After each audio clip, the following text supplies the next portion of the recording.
हम गुंजन चौधरी एकटा बिषहर के गीत प्रस्तुत करऽ जाइ छी। एहि गीतक रचना केने छथिन मणिकांत झा जी।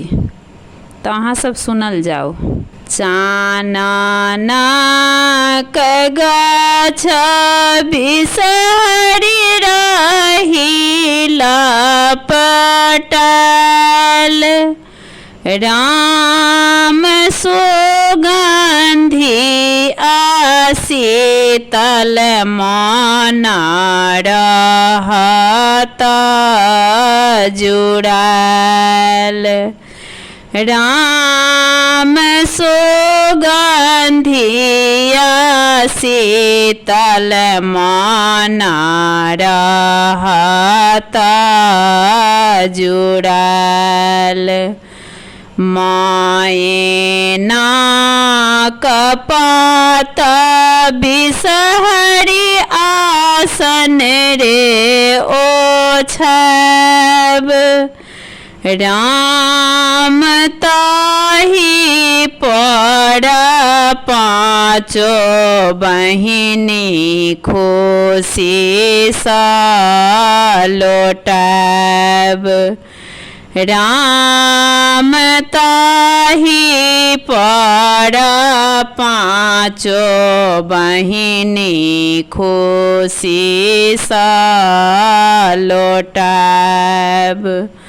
आहाँ के ढौरब बिषहरि पीसल पीठार, राम काजर सिंदूर लाका करब श्रृंगार।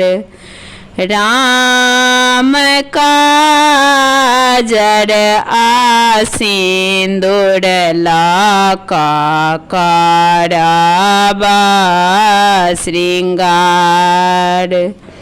जाहि जूहि लोढ़ी आनब आहाँ के चढ़ब, राम बाँसक पाते बिषहरि डाली के सजब। राम बाँसक पाते बिषहरि डाली के सजब।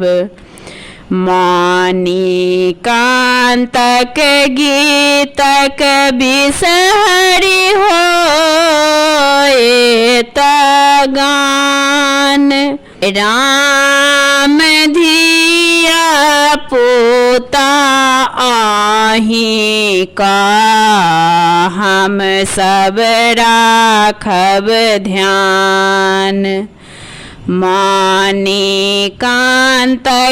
गीतक बिषहरि होए त गान, राम धिया पुता आहि का हम सब राखब ध्यान।